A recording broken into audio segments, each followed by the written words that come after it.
Um, Hi. Good afternoon. Welcome to Live from Rabs. Naz, how are you? I'm good.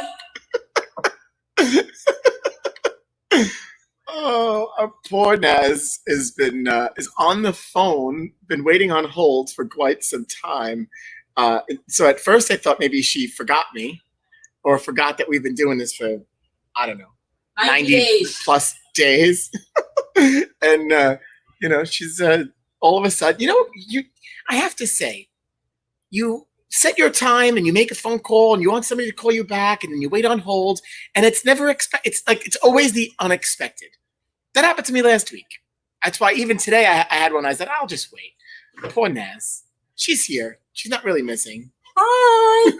Do we get on hold music while we're sitting here? Sure. Do you want to mute it? So, not totally mute it. I have it turned down. Oh, hi, everybody. If I hadn't waited an hour for them to pick up. Isn't that annoying? I would have just hung up the phone. But it's an important phone call, and I've been on hold for an hour. It's annoying. I have to say, that really is annoying. We went through that with FedEx. Remember the whole FedEx fiascos, which is still a fiasco. I mean, we're still not. I sat on the phone for 4 days. You did it first, and then we kind of gave up. And then I sat on the phone. Finally, got them on Twitter. Right, and I'm not really ranting.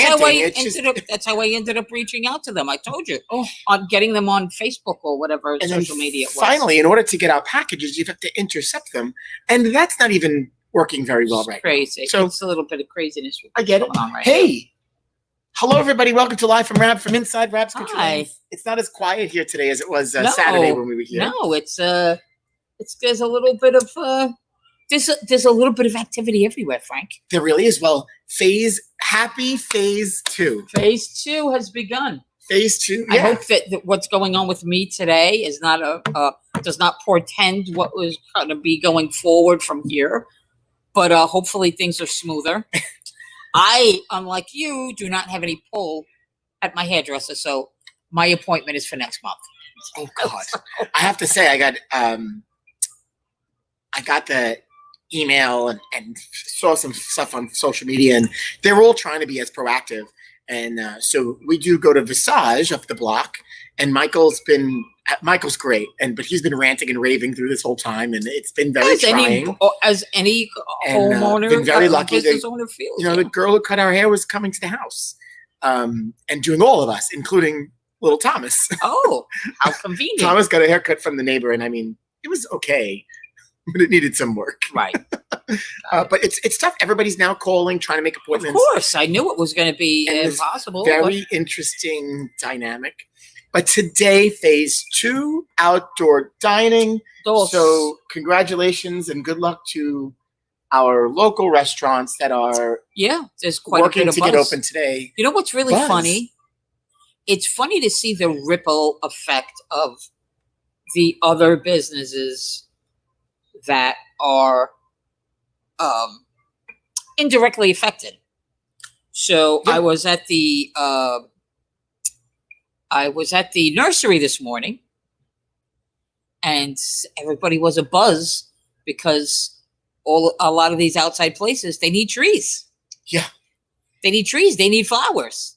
So it's just funny. It's something that you don't think about, but And if chalking up the block at Ariema's, I have to say, Freddie's been busy throughout this whole time. There were a couple especially times, with people being home, gardening me included. I couldn't believe it.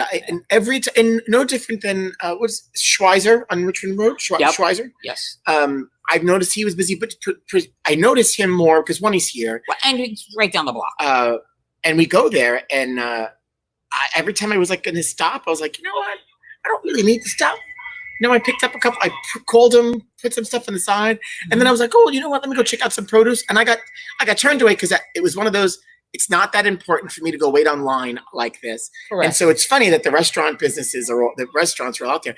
And the cool part, you're seeing a lot of creativity, last minute creativity now that Yeah, they're we up are. and running. Cool. So now's this phone call. That's good. So we're seeing a lot of creativity from the restaurants that are kind of retransform their space, which is pretty cool. I'm excited. I drove from home to here and saw a bunch of different things. We have an unofficial list that we're going to share of those restaurants that we're aware of that are opening for outdoor dining, be it today, tomorrow, later in the week, so you can see that there's a lot happening. In a conversation with Pam Silvestri this morning, who's out and about and very busy, she's taking photos and videos along Forest Avenue, Victory Boulevard, and checking out the scene. She's asked me if I had seen Unique Lounge. And if you know Unique Lounge, all the way down Arthur Kill Road and by the park and the new soccer fields. And, you think they're just a bar. They're just a bar, billiards hall. Well, no, they've got outdoor dining. They've got stools, bar top, dining tables. Really cool. Again, you wouldn't expect it from a place like that, which I'm excited because of the fact that I think it's pushing people to be more creative.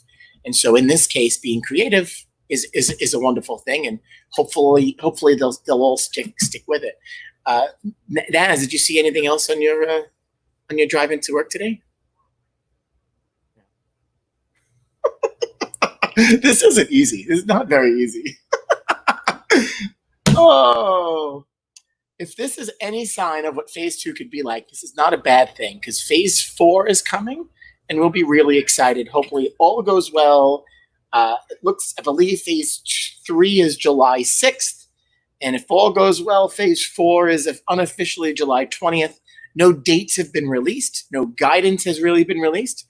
So we're looking forward to that point where we can finally get the doors open here and get ready to rock and roll. So it's been an exciting week here on Live from Rabs. We've had all different guests, including Andrew Anderson was with us on Saturday, PBA champion, and PBA champion Mike Fagan on Friday. So if you didn't watch our weekend shows, go back and check it out. We're here every day except for Sundays. Our phase 1 started on Sunday. Started a couple Sundays ago where we take Sundays off, which has been fun. Happy belated Father's Day to all you fathers out there. Hope you guys had a great day with your families. I'd like to hear what you guys did. I do want to give a shout out to Ryan Rourke. Today is his 16th birthday. I don't know how time flies or where time goes, but you are 16 years old today, and that makes me cry. That's crazy. So happy 16th birthday to Ryan Rourke. And yes, Dennis, if anybody watched our show Saturday, Joe Cal was wrong a couple times. And it's funny. You go back to Saturday's show with Andrew Anderson, and Joe Cal was wrong. He was extra wrong, and so I'm throwing this out there. He said he read his Wikipedia bio and talked about and he said the Wikipedia bio said that Andrew was Rookie of the Year. The Wikipedia bio is right, except for the education part. So Joe's got to go back and do a little research. Maybe he's got to go to pba.com for his information moving forward. But you know what? It's all right. It was all in fun. It was a good show. Andrew's awesome, and I'm glad he took some time with us Saturday. Today, we've welcomed a good friend of the Staten Island community. And of course, we started off the comments with some amazing words of this fabulous young lady. She certainly is a saint. You know, Diane is the co-founder of A Very Special Place and the deputy executive director. For those, let's bring Diane in. I want her to tell you a little bit about A Very Special Place, what they do, and what's going on there, because I'm sure there's a lot happening with them at this time. So, hi, Diane. Hey, Frank. Good to see you. Good to see you. How are you? I'm good. Quite a lead-in by John Barinello, huh? It was worth the $20 I gave him. Yeah. Yeah. Oh, I'm sure. Yeah, he's a sweet guy. Paid off. Yeah, John's a sweet guy and a good friend. And as you know, a good bowler. His whole family bowls. And he always tells me the story of when he goes to down by Rabs that he's there, and our bowling league is, of course, at your lanes. And he sees the guys going into the men's room, and they walk past each other, and they say ABSB, and then they go hip hip hooray, and they do a high five as they walk past John, and it always tickles him. So let me first say that we're so thankful to have been connected with you guys for so many years at the lanes, and our bowling league has just thrived there. So we're so pleased to be connected with you. That's so nice. And you have to say, Saturday mornings, and really, you've got individuals here every day of the week. Every day we send them out from our day programs, come in as well to bowl. Bowl's is a great sport. They love it. The hospitality and the warmth of Rabs is something that is not lost on all of them, both the staff and the individuals themselves. So yeah, I think we're in there just about every day. You are, and you guys have been great partners for us. And you know what I have to say, through this 98 days of quarantine and being closed down, there are a lot of things that we miss. And Naz and I talk about it all the time. We usually know the days of the week by the customers that walk through the door, and Saturday mornings have just not been the same. So we actually we started a couple of times. We brought it up in the show, but we usually start the morning off with a hip hip hooray. And I will, if our friend Mike Enders is watching, who is the curator of the league and the program for many years, he was actually calling on Saturday mornings and leaving voicemail messages with his announcements, because I'm sure, is going stir crazy at home. Absolutely. To enjoy. Mike, it's interesting. Mike was the first employee of a very special place so many years ago. And of course, he was always an avid bowler. So he said, I'd like to start this bowling league. And we said, go ahead, run with it. And he's been doing it ever since. And he is the heart of our league. Mike is just a wonderful guy. And we're so blessed to have him. I mean, that's the whole wonderful thing about a very special place is, I'm a co-founder with Genevieve, but it's all the people that joined us along this journey that turned this place into really a special thing. Not only the individuals that come, but some of the wonderful staff we have. Mike is one of them. You really do have a great staff and an awesome program. And I want you to talk a little about that, because I don't want people to assume that we know what we're talking about. So share a little bit about a very special place. And I mean, your story is pretty incredible, how you guys came together, banded together to form this organization and to grow it to what it is today. And, I know we talk about retirement, and you're not retired.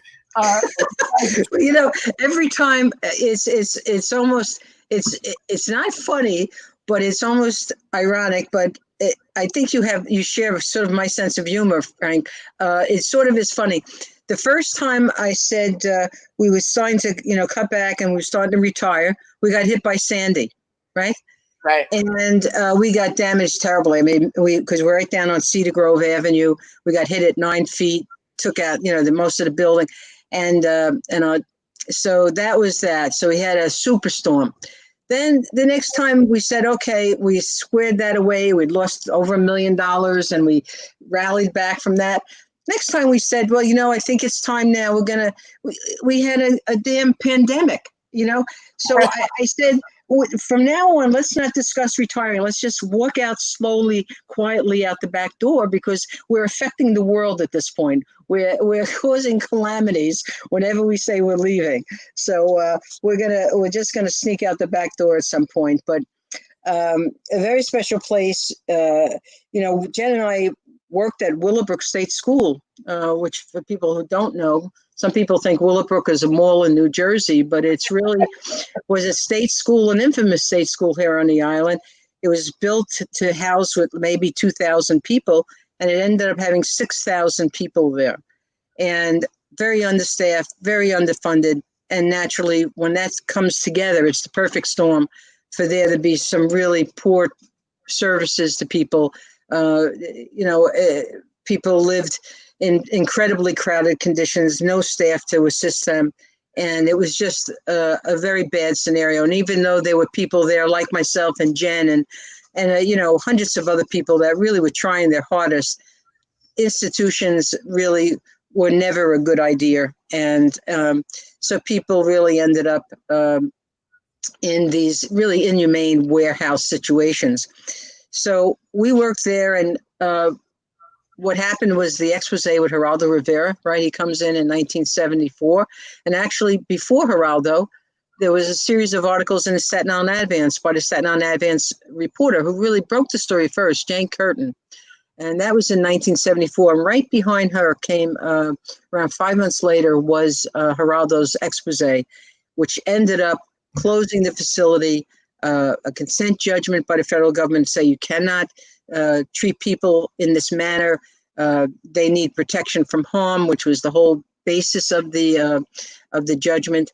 And they deinstitutionalized those 6,000 people down to 250, and Willowbrook closed in 1987. Now, Genevieve and I worked there from 1969 to 1980. And in 1974, we incorporated a very special place because we said, obviously, these services need to be in the community and not in this isolated setting where people are secluded and separated from the rest of the world. And so we started a very special place. We took out of Willowbrook with us around 100 people to come into our services. We started with a program with 6 people. And now we have well over 1,200 people that we provide services to, from senior services to children's services, services in the home, recreational programs, rehabilitation programs, which are really like a training educational program for people over 21 once they leave the Board of Ed system. We have supportive employment, people working all over Staten Island. And of course, we have the Harvest Cafe, which is opened for outdoor dining starting today. So anybody that's around Harvest, please come by, and free desserts all week. So come by. And so we have 1,200 people. We have around 400 employees. So from that little program back in 1974, it's grown to this place. And like I said, it wasn't just Jen and I, it was all the people that joined us on the journey. We have a wonderful program and services and wonderful individuals there and great staff. And this pandemic really showed how dedicated they all were, because remember, all of our programs were closed. Yeah.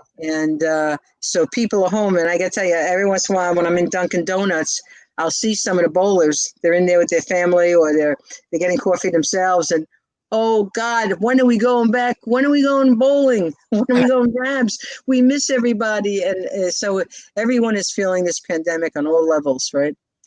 So that's a little bit about the story about AVSP. And this pandemic has been something, because it took us a while for everybody to understand that our staff was essential, because all of our group homes were open. Right. And it's when some of our individuals became positive, and we bring them to the hospital. They sent them home because they said they're only going to keep people who are on vents. So we had staff coming into the house every day, obviously concerned about COVID themselves, but we got the protective equipment, and fortunately in none of our homes we haven't lost anyone. We've had less than 20 people that were sick. With staff, we had less than 20 people. And we're very proud of the work that they did. They really essential, dedicated. It's been, it really, as bad as it's been as an experience, it refills your reservoir, because you see how wonderful people react to this, and that the majority of people in this world are good. And so I get refilled. I get refilled from these types of expressions of our staff and of the individuals and their perseverance and their just pushing through this thing. So that's it. Yeah. Well, it takes special people to do that job in the first place, and you're very lucky to have the staff that you have.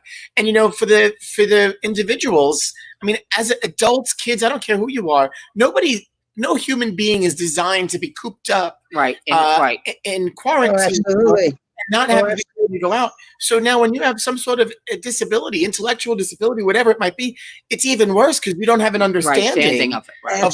That's exactly right. To try and to try and explain to them what a pandemic is and why we're under house arrest right now.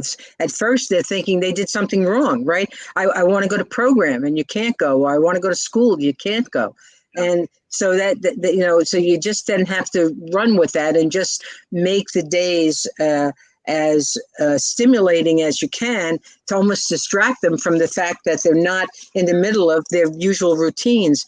So what I did was, in a very special place, we didn't furlough any staff. We kept everybody employed. All full-time staff were kept employed. And what we did was, the staff who usually would be teaching during the day did Zoom meetings. They brought packages to the houses of supplies that then they would do a project later on. They went with signs to say, we miss you, and just to see, for people to see that staff person that they're really, bonded to in a way, to see them outside waving to them, that really helped. And it helped the families, because now you got families at home, Frank, that usually work, and now they're home with their 40-year-old son who has autism, and they're struggling through this break in that person's routine, that not only the individual themselves but their family. I mean, the impact was pretty extraordinary, and people are just resilient, and you just have to I marvel at it myself, because people have had some really, really tough times. People are upset because they can't go shopping. There are people in their homes. I go out and I walk my dog, and I look at each house and I say, I wonder what's going on in that house. Right? What's the story in that house? Yeah. Because every little unit is having some sort of difficulty, Yeah. And but thank you for this exposure. I know Steve called me. Steve Callan was a wonderful guy on our board. And I appreciate this time to be able to talk to you about it. No, So we're that- excited that you came and accepted our invitation. So Diane, how many group homes do you have across Staten Island? We have 6, right? 6 of them. And then we also have supportive apartments, right? And the supportive apartments of people who just need a little bit of help. The group homes really have staff in there 24 hours a day. Right. So you have generally 3 shifts of staff going in. Then the supportives really have a person that attends to each house every day just to make sure they have food, they've been to their medical appointments. Those people generally are working. They're working in supportive employment programs, or they're competitively employed. And they just need a little bit extra support to get them through. And that's an exciting program. And they've done also very well in this pandemic. Just getting them to use protective equipment has been a tough thing, But we have 6 and 4, and we're just opening a new one in Newdorp. The pandemic stopped everything, but that should be opening within the next couple of months. That's great. I know a couple of families who have family in the group homes, and they raved about how the staff would come by with little packages of activities to do, and how important that was for them to kind of still be in touch with the staff that they loved being absolutely. Program. Absolutely true. Yeah, it was really important. That's why we didn't furlough staff. First, because I didn't, our staff isn't the highest paid staff. That's just the way it is. And we know that. And I wish I could pay them twice what we pay. I wish that the government reimbursements were different, but they're not. But the fact of the matter is that I didn't want to furlough them. I wanted to keep our families intact, and our families included our staff, right? So then when we did it, we said, this is works on many levels. Not only are we trying to keep our staff solid, but they're going to be able to try and keep some sort of contact as best we can with the individuals that are home. And it did mean a lot. And it meant a lot to the staff as well, because the staff are also isolated, I mean, I'm talking to neighbors I never talked to in my life. You're making contact with people that they've lived around me for all these years, and now I know the name of their dog. I know too much sometimes, but people are reaching out for that, and people with disabilities are no different. They need that social contact. So it was very important, even if it was just to see somebody and wave at them through the window. It was sometimes that was good, and a bit hard on those parents too, whose sons and daughters are in the group homes, right? Because they couldn't visit. Yeah. And your your neighbors didn't know who you were anyway. You're never home. Well, that's true. That's true. But now they know me more because my dog now, Frank, because in January, I got a rescue, and he's a little beagle, and so I walk him now. So I have to go out there and walk him. So I now know every dog in the neighborhood, and I know their owners, and I know who doesn't pick up their poop too, which is an issue I'm going to raise sometime in the future somewhere. But at any rate, it's been like most difficult times. It becomes like a learning experience, right? And so you got to take from it what is worthwhile of what you learned. And we've learned that we can get through the pandemic. We've learned how solid our staff are and how dedicated they are. We've learned how important we all are to each other in our own social networks. Right. So those are the things that I take from this. I've learned I have some pretty nice neighbors, and I will continue those relationships going forward. So coming out of this, the storm of this, this is the light part of it. This is the part of it that we need to take and bring with us into our futures, right? We learned something this pandemic. You're right. You're absolutely right. Tell us how you came up with the name A Very Special Place. Okay.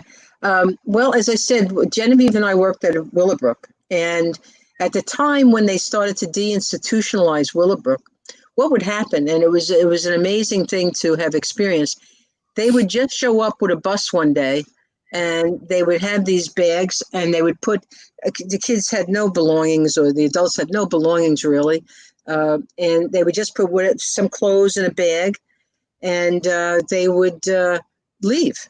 And you didn't have a chance to say goodbye to them. They were moving people who had no families. They were called non-correspondents. They were moving upstate in droves because upstate had smaller institutions that they had a lot of vacancies. So to meet this court order, they sent people in droves away, but they just left. And now these children and adults had been raised, albeit in a bad place. Willowbrook was not a good place. They were raised by the people that worked there, and they would just leave them with a day's notice. So, and that was really so inhumane, right? So Jen and I worked at that time, we worked in the same building, and we had in that building, it was called Building 21, and it had young girls from around 8 to around, I'd say around 22. And they had more skills than some of the people in some of the other buildings. So they were being placed really sooner, right? So we said, oh my God, this is terrible. I mean, we're not even getting to say goodbye to them. So we would find out who we saw who the non-correspondents were. So we said, well, this group is probably going next. So we started a meeting with the kids. At that time, I was going to school part-time during the day, so I worked at night. So we have this little group, and we sit down and we talk to them about that. People were now going to have new homes, and they were going to be leaving, and people would come by in a bus, and you're going to take your clothing, and you're going to go to this place. It's a new place, but it's going to be better than this place. And and so they said, well, who's going to be there? I said, well, there are going to be other people that you'll meet. But it's going to be a special place, because it's not going to be big like this. It's going to be smaller, and the food's going to be better, and it's going to be nice. It's going to be cleaner. And so we would talk about it, and then people would leave. And one of the individuals that was there with us, she was a little smart aleck. She had Down syndrome, and she would, when we would get everybody in the room, she'd go, everybody sit down. Diane's going to talk. Sit down. She was like in charge. She was my second in charge. Well, it comes to be that now she's going to leave. And now, because then we started to get the names of people on the list. So we would meet specifically with them. So now I know she's leaving in a week. So I say to her, Gail, I understand that next week you're going to a special place. I said, that's really great. What do you think? She said to me, Diane, I'm going to a very special place. I said, it's very special. Why is it very special? She said, because I'm going there. So I said, You're exactly right.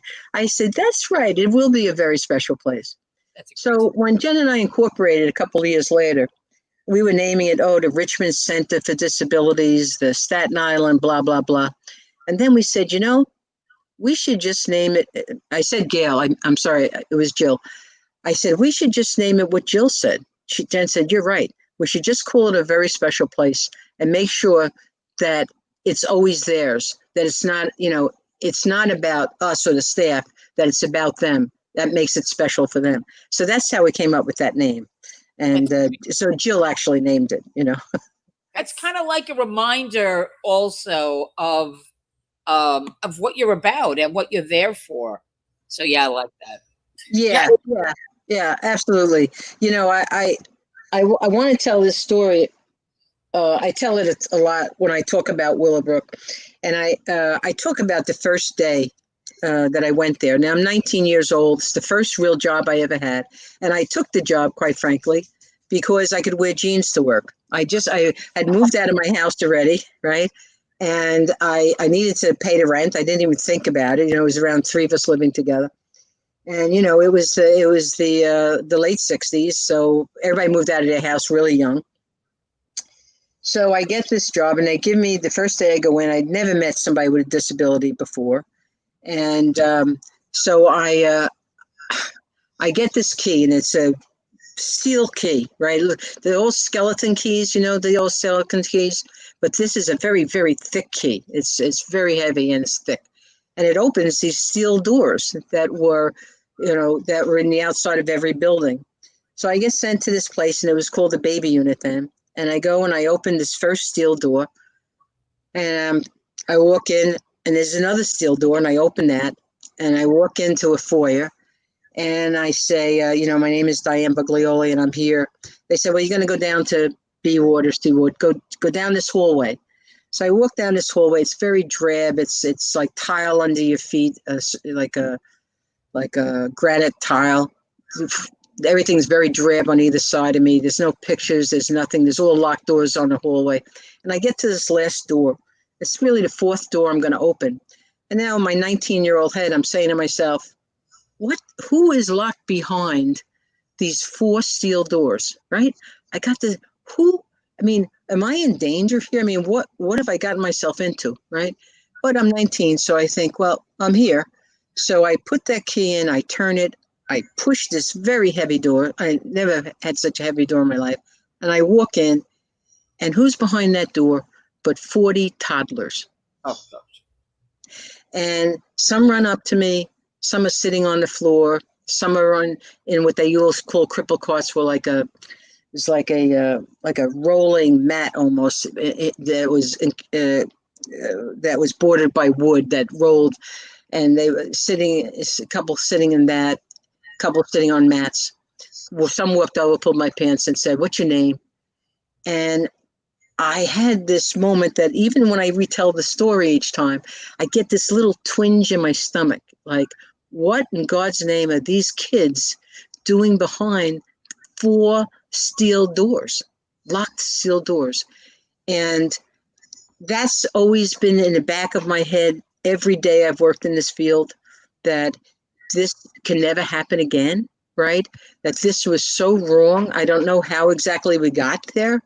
I do know, because I know the history of disabilities. People were misunderstood and all of that. But that Willowbrook was created by, they started thinking they had a state school, and it was a good idea because they were trying to give services. Remember, during this time, there were no services at all in the community. And in fact, children weren't allowed to go to public school, right? They weren't allowed until 1974.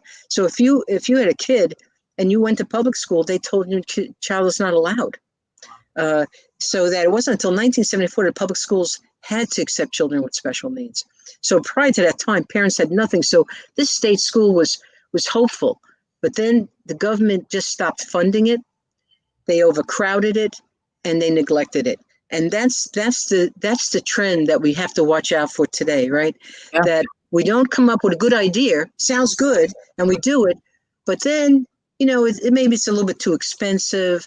Maybe we shouldn't spend our money there. When we start to make moral decisions based on a ledger sheet in our country, we're in trouble because it goes terribly wrong.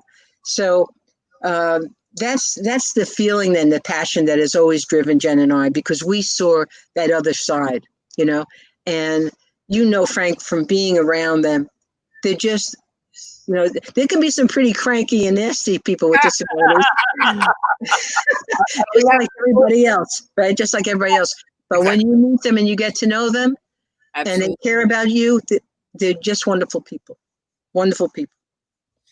I can't tell you, growing up in the bowling center as a kid, I mean, at Bowling on the Green as a kid, we had the kids from Colonial Pals, and then we came here, and then Saturday, both programs Saturday mornings, and then they all always took to my dad, and as a kid you don't really understand it, but you just know that we're all, at the end of the day, we're all human.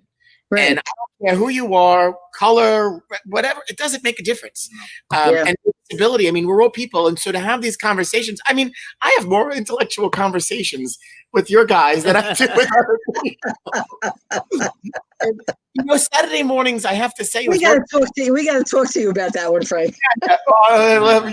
You're right. You should hang out here sometimes. Yeah. It's a fun time. And Terry started working. I was telling Terry, by 5 weeks from now, you're going to know all their shoe sizes, exactly what they need, and they may not even tell you. She goes, well, how's that going to work? I said, watch. Yep, and it happened. Here comes Peppy. Peppy says he's a size 2. Peppy was probably a size 2 when he was 5 years old. Right. Shoes, but that's not right. I said, no, but it's in bin 22 or whatever it was. Right. Yeah. And it really is. It's just amazing. And I can't. During this, I have to say, you brought a tear to my eye a little while ago when you were talking about the fact that being cooped up at home and the staff. And I will tell you, we get phone calls on a regular basis on the voicemail. How come you're not open yet? And they're just, again, I know. Just not understanding. And so, and you guys have created this culture that's amazing. And the staff gravitates to it also. I want to make another point. I grew up in Colonial Lanes during, my program when I bowled as a junior bowler. We bowled right next to Colonial Pals. Sure. When I came here to manage, and I've been here 30-something years, a very special place has been here. Yeah. I will tell, and our youth program bowls next to them.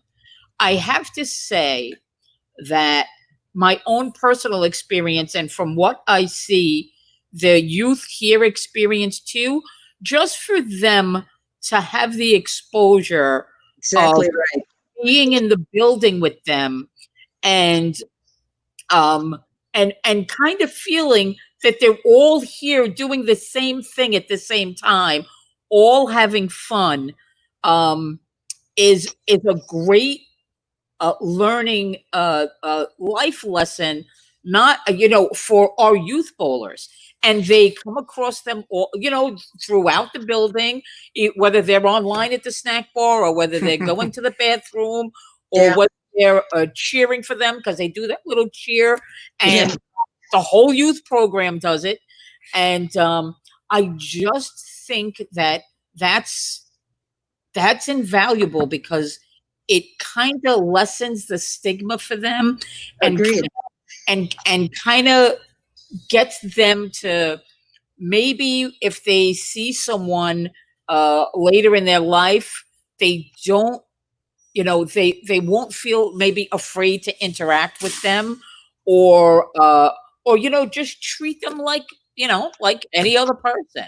Exactly right. Right. I think that's invaluable. That shoulder to shoulder is just, because you don't need a teacher there to teach someone empathy. That's something that you need to be in a situation, and they need to experience it and process it themselves. So that type of informal learning that occurs is so very important. You're absolutely right. You're absolutely right. It's hands-on experience, right, at the same time. Hey, so we're in this pandemic, and we're coming out, and talk a little bit about how the organization's moving forward, so starting program, what does that look like for you guys? Yeah, it doesn't look very hopeful right now for the programs. The residences were allowed to let the families visit by appointment, and the programs, we haven't gotten anything. I see someone asked a question about, do we know what's going on with OPWDD? They haven't come out with any new advisories in terms of opening dates. I was very hopeful that we would start to maybe be able to I bring back maybe a percentage of the individuals, and we could do an assessment to see those that are suffering the worst out there and bring them back first. But we haven't gotten any, we don't have any light at the end of the tunnel right now, and it's upsetting to us. I'm hoping that, I was hoping for July, but I don't see July because I don't think they're going to open until maybe the schools open. And I know we've been doing a lot of, we meaning the whole field, has been doing a lot of, they've opened the summer school for people with special needs, right? But the bus companies are not open. So families need to be able to get them there and home again. And that's a small percentage of our population. So right now we don't have a word about that other than the change in the residences. And I don't know, we're pushing very, very hard, advocating to say we need to get the programs open, even if you let us open a percentage of them so that we can maybe, have people rotate through. This group come on Mondays, Wednesdays, and Fridays, this group come on Tuesday and Thursday, just to get them back into a routine, because they're going to struggle going back into the routine. Yeah. Right. So, social and recreation are so, and for everybody, but especially for them, social and recreation is so important for the everyday and the cycle. routine, the routine. You get so rooted in the routine. Now it's taken all this time to turn that ship to get into the routine of where they are now, and now you got to shift the routine back. Now we got to reverse it. Yeah, Because some people will have gotten into the routine of not doing anything. correct. Of watching TV or doing video games or whatever. Now we got to get them back into this thing where we want them to not regress in the skills they've learned and move forward. So that's tough. And some of our people that are in supportive employment, they all got laid off as well, right? They were working in retail stores and whatever. So even them, they've been affected. Those that were the most capable of socializing and all that, they lost their jobs just like the general public. So, we've been hit on a couple of levels, Yeah, so your staff they have their work cut out for them. Yeah, They do. And, we have a golf outing comes up, and I see Steve is asking about the golf outing, which is our big fundraiser. It's our largest fundraiser, is set for August.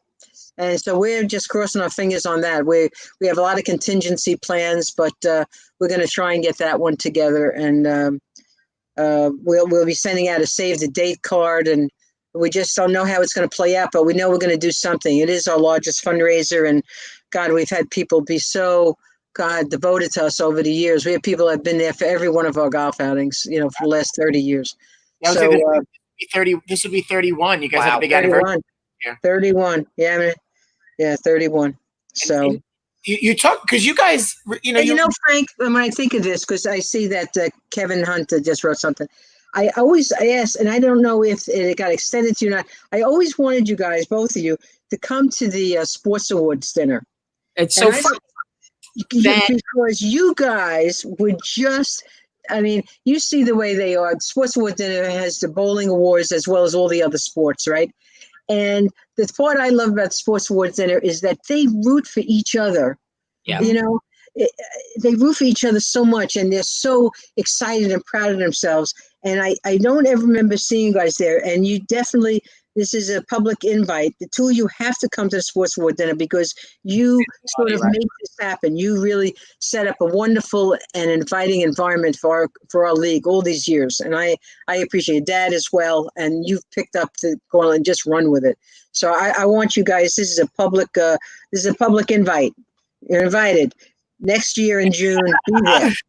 So the funny thing is that usually that night is the same night as either our youth dinner or our adult dinner. Usually our youth dinner. Yes. So usually Frank and I at different times will run up or run, whatever it is, run up, run down, and sneak into the room and kind of peek in while we can. Okay, And all right. a little bit of the goings on. Well, we're gonna have to coordinate our calendars better. That's all. Yeah, it's We would usually the love same. that. It's usually the same Tuesday night. And the cool part about it, we're talking about how the program bowls next to our youth program, and it just shows that the extension of oh my God, the season has come to an end, and we're celebrating together too. Yeah.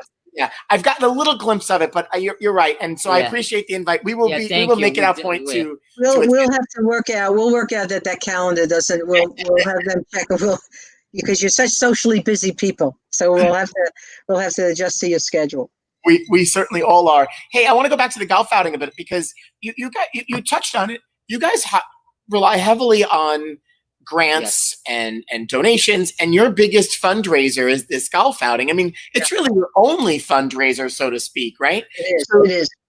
During this time, it's a very difficult thing to say, hey, we're going to put it was easy for us. You've been to our golf outing. Not that we wanted to cancel our golf outing, but it wasn't directly. It wasn't right. funding. It's not our only thing. And so, we're going to put it off here. For you guys to not be able to put that off, I mean, that is a big thing. And so, it is, Frank. Because remember that we're the adopted charity for American Golf Company, right? AGC, which operates South Shore Golf Course. So they donate to us that whole day, carts, green fees, everything. And we've been their adopted charity for the last 20 some odd years. And so I'm not sure that they'll even be in position this year. We're talking with them. So it would be a very, very big loss for us. We need to think our way through this to make sure that, we raised $150,000 at that golf outing. And that is our fundraiser. And that's the money that we seep into the programs that are falling a little short because of other grants or government monies. So we really need to think through this and to make it happen on some level and to try and raise that type of money this year, particularly. Oh, I can't imagine. And I know people that have participated in that event always talk about how awesome it is. And you guys really, and because it's a year-round thing, I know I get one Invite. request letter, an invitation, like in January, and then oh my God, this isn't until August. But you know what? Right? No, we know your it's a team, year-round job. She's so dedicated to that event, and she's done an amazing job. And the cool part, she's willing to share the ideas and talk with others about what you guys do. But it's really a remarkable event. It is, and it's because when we started it, we said we wanted to make it a event that our staff participated as well. So we must use 50 staff that day, coming in and out, and they get to meet the public, and the public gets to meet some of our staff, and the wonderful people they are that work, with the individuals with disabilities. And so to us, it's like this. It's a type of a sharing moment of, that shoulder to shoulder learning that we talked about. That you see, sometimes people that work with people with disabilities get a bad rap because something happens in some program and somebody's abused. It's good for them to get shoulder to shoulder and say, I met somebody, they were wonderful. So it's that informal learning. It's going on all the time. And so we like that type of exposure. So I think that's why people like the outing, because we really treat them well because they're our donors, and it's a fun day. It's a great day. So in lieu of your golf program, is there a way that people can help your organization if they're in a position to, or? Absolutely. You can go on our website. That's a good question. You go on our website, and there's a donation thing there. We use everything known to man, PayPal, all the different things, people.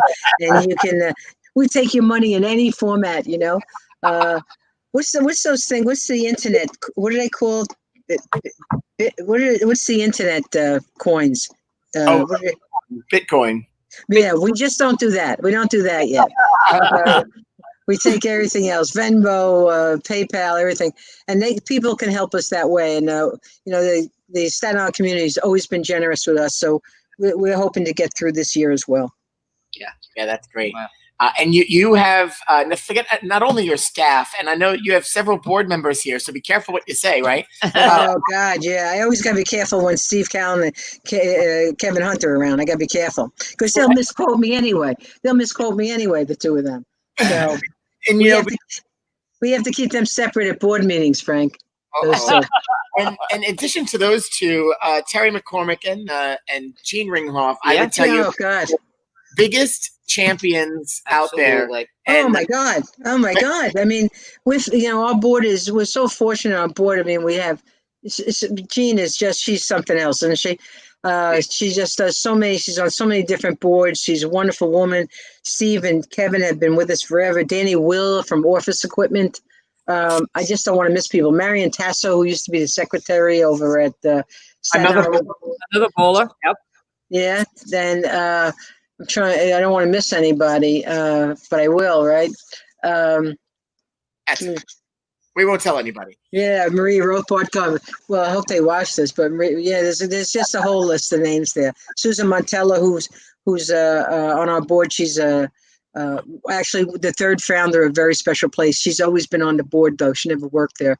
Her brother has a disability, and she was Jen's lifelong friend since they were in grammar school together.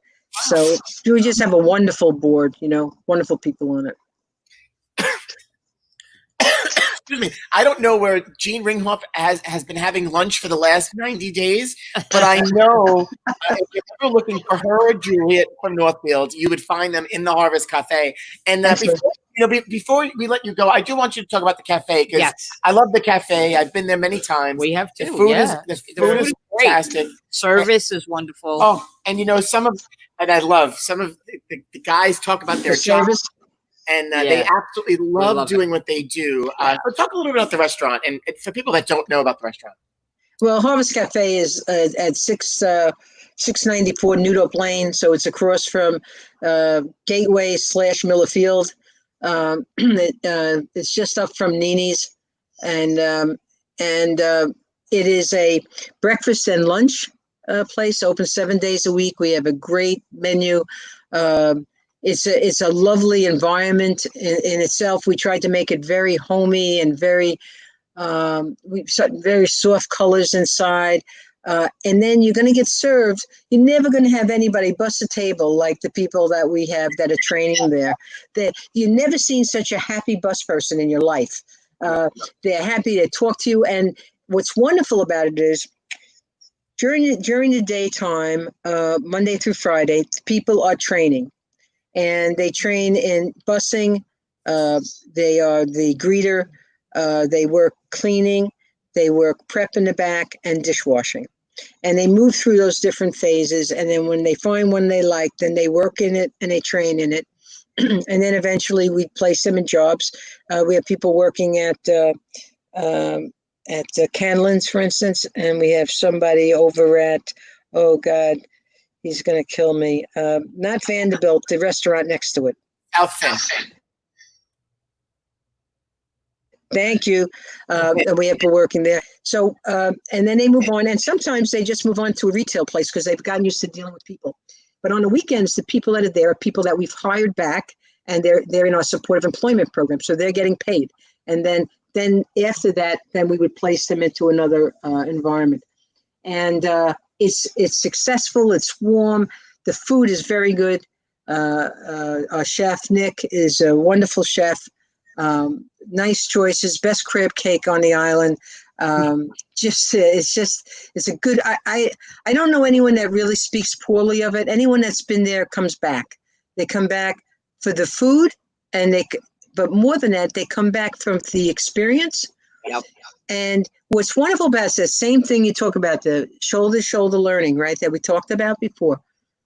People come in and they see the potential of people that have disabilities, right? Because there's people there with Down syndrome and cerebral palsy and all these different conditions that they really don't know. And then they get to meet somebody and really they come back and then they really have a relationship. And I actually believe that the people that frequent the cafe, like Jean and Julie, they become trainers, because the first time the person comes to their table and they make a little mistake with the coffee, the wrong place, whatever, they say, no, that's mine here, this. And they do it in such a pleasant way that the person just learns from them. And now somebody who was shy and retiring and didn't make eye contact is now talking to people, is now remembering when Jean used to always be there with her mom, who has since passed, and they'd say, ask Jean how her mother was. They start to network and understand relationships and how to talk to people and to really approach their lives in a different, more open way. And that's part of the learning there. It isn't just that they learn how to put a cup of coffee in front of someone, but that interaction with people. And then it serves them well in the whole facet of all the facets of their life. So the Harvest Cafe is a wonderful, wonderful, wonderful place. It's great. It's great for everybody too, because you know what? It teaches people a little bit of just being a better person. You know, You're I right. honestly agree. And I have to tell you, the place is packed on Saturday and Sunday mornings. The brunch is good, right? So The brunch is good. So yeah. So we love going there. We love going Well, there. thank you for going there. Thank you for going there. And you said it before, the restaurant is open for outdoor dining now. Yeah, we were all set up. They were dealing with that last week. We're set up for the outdoor dining. You have to call because it's limited, right? So rather than go over there and say, we don't, and people can stay for, I think, an hour is, I think, what people have suggested, or an hour and a half or something like that. And they'll take reservations and whatever. But it's been opening all this time for takeout, and which has been good. They've been doing takeout. Yeah. We're doing That's awesome. We'll figure it out. Yeah. Hey, Diane, thanks so much for dropping in with us. We really. Hey, well, thank you. Thank you. It was wonderful. You're awesome, and we love you. And keep on keeping on.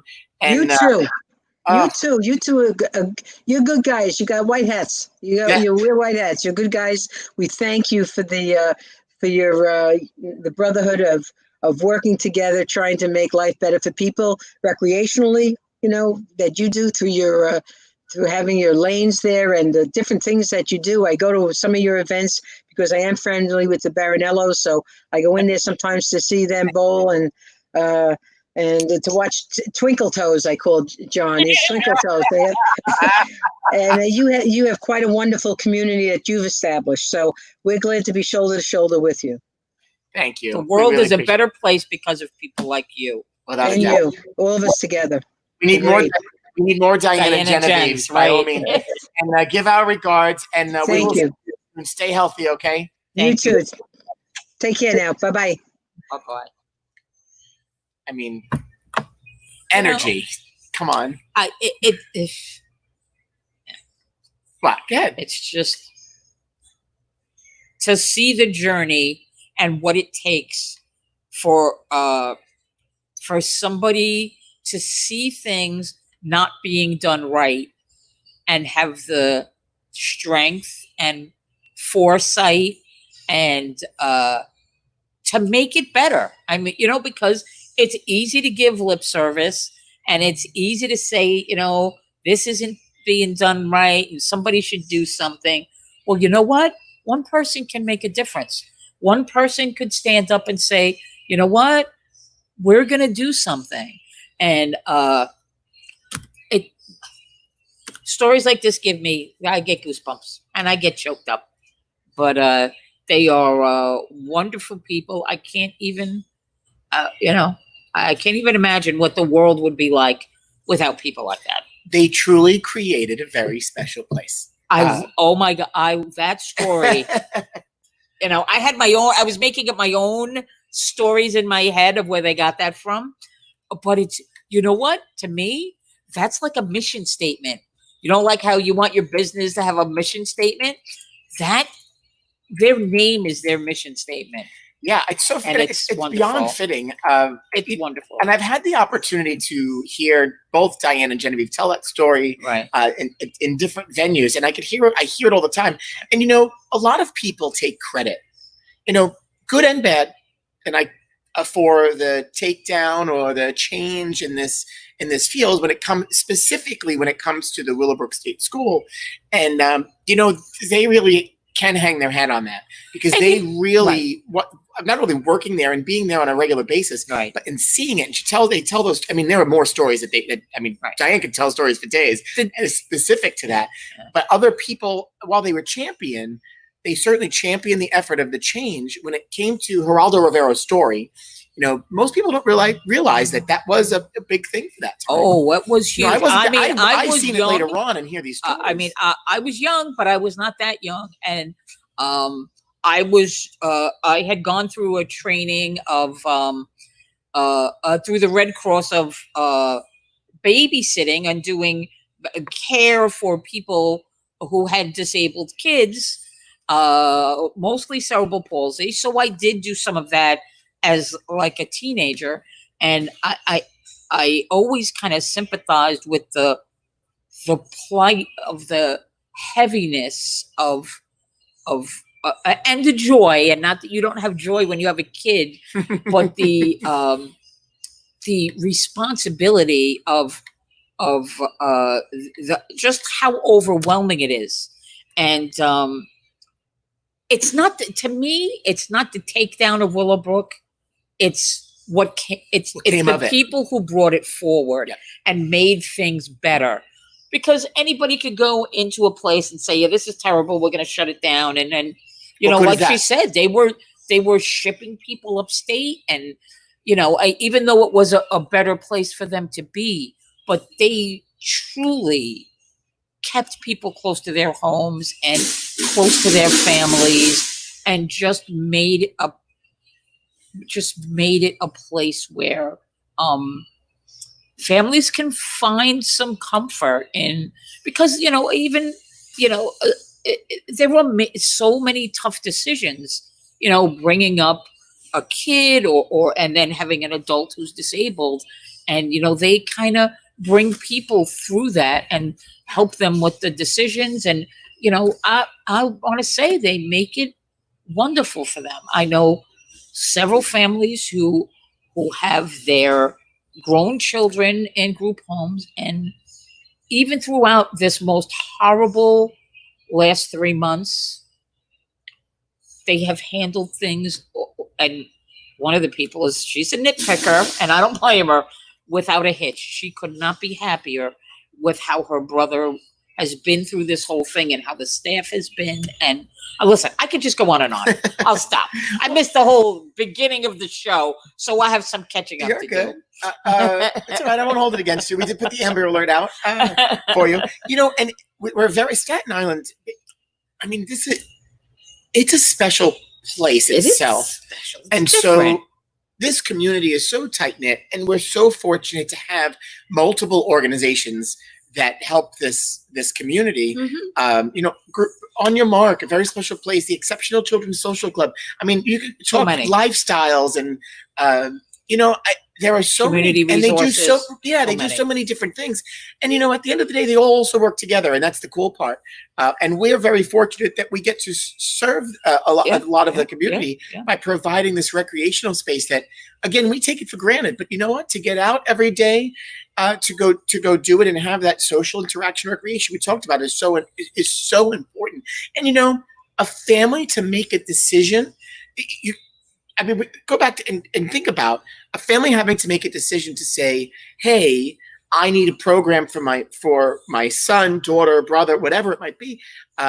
That's a difficult decision to make in the first place, and then to be able to trust a group and an organization to make that happen. Listen, how many times have we had kids on the spectrum somewhere that they maybe were okay when they were younger. We kind of assimilated them into our programs, but now they get to be young. They get to be young adults, and it's we have no place to send them almost. So listen, hooray for these people! They're doing hip hip hip hip hooray. They are doing God's work, I like to call it. Without a doubt. It's God's and we work. could talk all day about them. And so, Diane, thank you so much for being here with us today. Love people like that. Love rock stars. And again, what they have this great support system. Their board, the staff, and the families. I mean, without that, you don't have the organization that they have. And so, kudos to them for all the work. And you earn that. Oh yeah, You my God. earn The when you respect. treat your staff with respect. Then they stick with you, and they'll stick it out through the hard times because they know. Listen, this is the place where I want to be. Yeah. Because I'm valued here, I'm respected here, and this is where I'm staying. And they've been honored by many groups on Staten Island for so many different things. They should and be. for their for the work not only that they do for a very special place, but what they do for our community. And I think that's the underlying thing where people don't realize how much they do. And Diane talked a lot about it too. It's that emotional support. It's everything that goes with it. So, and the last honor that they received, one of the last honors was the Staten Island Chamber of Commerce Louis R. Miller Business Leaders Award. Yes. And to hear somebody roast them, because that's a roast, which was very difficult to begin. But it was with. It was funny. So fitting, and it was great. Meals on Wheels had honored them. And again, you think about these other organizations. Their mission isn't the same, but they recognize the work, which is listen. Great. How could you not? They're a wonderful organization, and if anybody at all can help in any way, doesn't have to be a big donation. $20, whatever it could be, would be. I'm sure they would be so grateful for whatever. I'm getting ready for you to be like the Shriners, like it's for 16 cents a day. No, by all means, if you can, support. I mean, many hands make light work. Ooh, so I like that. If people could pitch in and help, it would be wonderful. It would be wonderful. Awesome. Hey, two other birthday shout outs. Ryan Rourke is 16th birthday today. Our very own Katie Whittick is her 18th birthday today. Can you imagine? And a fan of the show, Mike Cannington, is no, is it Mike's birthday? Birthday. Happy birthday, Mike. I heard a 6 in there, so he's safe because I'm in the 60s too. We won't say 61, but that doesn't make it. And while we were sitting there, I never changed my mood, and so I had changed it to inspired because listening to Diane and let's focus and thinking about more and not only what they do and what just happened, I was just truly inspired. She did bring a tear to my eye, and when I cut away, it's touching. Yeah. It's how do you not be inspired by people like that? So yesterday I want to go out and do something. Yesterday was Father's Day. Day. Did you? I know it's not a holiday that you care much about. I give two shits about. Sorry. But I did celebrate with my brother and his family. I'm glad you did. A couple of friends. And I have to say, it was very nice. Yeah. My sister-in-law cooked. My brother barbecued. I mean, it was one of the first holidays that I didn't have to bother with. Yeah. It was just nice to be there. No, I'm a godfather, but it's not the same. It's not about me by all means. And I miss my dad. And so that's Father's Day. It's definitely, until you have your own kids, it's one of those holidays. It's kind of tough. Yeah. So it's tough for me. I mean, I'm an old lady. I'm an old lady. I miss my dad. I mean, the funny thing, I mean, he's been gone over 20 years, and the feeling of the immediate feeling was I felt like an orphan. I was 40 years old, but I was like, well, what happens now? Because even subconsciously, I mean, he was in my life. We talked, but he wasn't supporting me. But it was always like that shoulder I could always, in case anything really heavy went down, my dad was always there. And I don't know. It's just it was tough. It was tough. And but you know what? We move on. And but like you said, it's Father's Day is a little yucky. A little yucky. But I have a wonderful husband who is a wonderful father that I can't tell you how many texts he got yesterday. I mean, obviously he spoke to his kids, but from other kids that he's mentored in the business, and kids who grew up, Yeah. you included, grew up in the shop, and all the spiders, all of what he calls his spiders. Yeah, and it was so. I have to tell you, he sat there, and every time that phone went off, he picked it up right away, and he was like, "Guess who texted me? Guess who texted me?" Like he was. It was very touching. Hey, so Saturday we were talking about a picture, at least, and so here's this picture of Ray. Check this out. This is good old Ray Larson. I don't know. This is. I love that. Look at all that hair. This is the photo we talked about This Saturday. Is so funny. He is actually almost that size again. Yeah, and he's lost a lot of weight. He looks great. I mean, yeah, he looks good. He's in good shape. He might actually have a little less weight because he's not carrying around that hair. Right. And the hair that he does have is gray. Oh my God, that is a funny picture. And so 2 old photos today. That's the Father's Day photo. But and he's holding Lisa. That's Lisa. Yeah, Lisa's the one that shared this photo on Facebook. Oh my God, look at Lisa. And here's my dad. So happy Father's Day. Speaking of a skinny guy. Yeah, imagine. And he's got skinny jeans on. Well, skinny pants. They're probably not jeans. Yeah, they were definitely pants. Or somewhat kind of like jeans. This is Dad and Dee Capitelli. I don't have a year on this one, but this is, bowling. I think this is Bowling on the Green. It's got to be. I mean, yeah, it's got to be. I mean, Dee went around, but how cool is that? That's an old photo. That's awesome. Yeah, they're skinny pants. I don't, sadly, my dad was always in shape. The fat genes does not come from his side of the family. It comes from my other side of the family. I'm just saying. He's always been in shape, like you said. Yeah. But he looks very thin. I don't know how old he is in this photo, but he's young. So that's our old photo of the day. While it's not here at Rab's Country Lanes, it's certainly a piece of our history. It's a little Father's Day thing. Yeah. And we've been sharing some memes of the day, and here's just a silly, funny one. That's funny. That's funny. This post has been removed because it might cause offense. Oh, it just talks about the nature of the silly space these days. Yeah, you know what? I really haven't been on there. And you know what? Nope. I realized I jumped on there this morning because I wanted to look at one of our old I was referencing one of our old shows, and I went on there and I was like, I saw everybody's Father's Day post, and I was like, oh, I feel like, I mean, did it happen if it's not on Facebook? Right. Like I didn't put a picture of my dad or I usually do. Usually his birthday you do, or there's And I was like, I gotta really get past that because it becomes a whole guilt thing. And I listen, everybody knows I love my husband and what a great father he is. I don't need to post it on Facebook.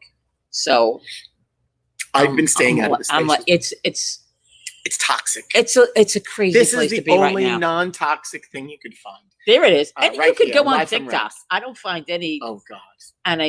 Anything toxic on. And in the background, Diane was continuing to share love with us in our little private chat. And so, Diane, really thank you for taking the time and being here, and really thank you for being you. Just you and Genevieve really are. I can say it so many times. These really special people, and I can't wait to have program back and to see the guys. And I mean, because we serve so much of the population with the other organizations, it's a whole nother element of our day. It certainly is. So we certainly miss the guys and girls. Hey. So today, thank you, Diane. Diane's awesome. She tomorrow, we're gonna forward a little bit. We're gonna go back to bowling. Our good friend Gary Brown, fellow Met fan, it's good to have. Is going to be on the show tomorrow. Gary Brown is the managing director of the International Bowling Campus Youth Development Team. That's a lot. Where he was. How does he fit that on the nameplate? Yeah, he doesn't. He's got a short name though. It's a good thing. Yeah, right. He was the director of college bowling for a while, and he's still really overseeing the college bowling program. But that's what he did for a while. And we'll talk to him. But he's been at USBC. He was ABC, WIBC, YABA for a long time. And as young as a guy he is, when you look at the tenured employees list, he's been there. He's up there, huh? He has. He started as a young spring chicken. So tomorrow, Gary Brown will be here.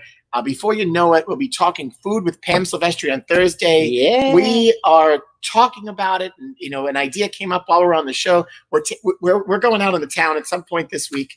We're going to experience some outdoor dining and bringing the show, taking the show al fresco. There you go, al fresco. Yep. We got to figure out where we're going to go because if we're stuck to a time limit, Naz, we can't sit there eat and do a show. We're going to have to find a friend that wants to say, "Okay, you guys can hang out here for a little while." Okay. And maybe we'll talk to Pam, and maybe Pam will do it with us. That would be awesome for lunch. We'll figure it out. And then I would love that. She's on furlough this week. No, she's not. Remember she said. Oh, she said she was supposed to take her furlough. That's right. And she's not. So I opened the show with. I was talking about how exciting this is. Of course, I missed it. And so I do have an unofficial list of restaurants that we've kind of compiled today. Ooh. I had a couple of friends text me like, "Who are you? Do you know what restaurants are open?" And I'm like, "I kind of do." And all of a sudden, I started scrolling. I got this big list. We're going to share it. And so I know Pam is working on it. Awesome. Follow Pam Staten Eats on Instagram. She's been out and about out in the town talking and kind of documenting what's happening out there. And I have to say, it's great. It's great to see. Not everybody's opening today. Some of them are over. They're phasing into opening this week. Yes. So you're going to have to make reservations. Much work to do. It was when I picked up my Starbucks today, which more people are out. So I had I time my orders. If I'm at the light at Guyan Avenue, I can actually place my order and pick it up with no problem. Now, like today, I came from the top of Nude Up Lane before I even hit Nude Up Lane at the light, and I had to place my order, and I still wasn't ready because they're because busy now. Yeah. However, Bravo Pizza was setting up outdoor dining in the former Gennaro's. The old little. So in the back of the lot, in the front. I mean, so people are being creative, and you're gonna have to think about some spaces. I might not want to be in the parking lot where the dumpster is. But I did see they're doing good things. That Blue has put a tent over. The open space. They tented over that outdoor Pagoda, area that they had. We call it. Yeah. So that should be interesting. So I believe we'll be continue to support your small businesses. We're in phase 2. We're excited. Hopefully we can stay on track and things are good and people stay healthy. And before you know it, the end of the week is here. I mean, I hate to talk about the end of the week, but in a couple weeks, we'll have hit episode 100. We're going to hit 2 days. Quarantine day 100 comes. It's not like in school, like the 100th day of school, Dr. Seuss Day, or whatever they celebrate. I mean, it's 100 days in the quarantine, and lockdown and shutdown. This is history. This is something that we hope never we have to see again. No. Please, no. Ever. For sanity. We can't handle it. Ever. But so Friday on our show, our friend Christine Garlisi is going to be here. Yep. From the Hilton Garden Inn and works within the coaches, and she'll talk about hospitality, about what's going on out there too. Yeah, and if you follow her and their Facebook pages, they're always doing something, spreading love and good cheer and good work. And so we'll talk to Christine about all the work that they do. And then Friday night is bingo night. So. Bingo makes me smile. We got a guaranteed top bingo jackpot again of $500 minimum. Oh, I can't wait to. I want us to get more players that number goes above that 500. Yeah, that would be plan great. Is the minimum jackpot guaranteed $500 Friday night. Come and join us for bingo. This might be the last one for a couple of weeks because we have the holiday. Well, then the holidays and the week people are going to start. Now we're going out, going back things. So to work let's see and dinners and But hey, thanks for tuning in. But it's a nice once a month thing. It could. I mean, we enjoyed it. We still enjoy it. I'm looking forward. We don't do shit. We're home. So tell us how you really feel. But that's true. Well, thanks for tuning in. Thanks for watching us. Thanks for helping us find Naz. Yes. Here I am. Naz, smash the like button. Yes. Subscribe, share. Tell everybody we're here. SSL 6 days a week. UFN. Until further notice. 2 p.m. Phase 2 of Live from Rabs is coming, but we don't really know what that looks like yet. But Yeah. it's coming. Yeah, it's coming. Wash your hands. We're waiting for the governor to Stay give us out of some guidance. Oh, God. Yeah. Stay out of your other people's personal spaces. Yes, Wear your please. mask, not a chin strap. I actually did that. Actually, pull I it was down. I mean, in the car That's fine. because I was in the car and I had the mask on. I usually let it hang over And my ear. and yeah, no, I can't. I don't do that. I pulled it down and I said, "Oh my God, I have a chin strap." The same thing I blamed everybody else up. And I was like, you know what? I'm just going to take it off because I'm in the car. Too funny. Hey. Anyway. Thanks for watching. That was awesome. We'll see you Thank you. tomorrow. Bye-bye.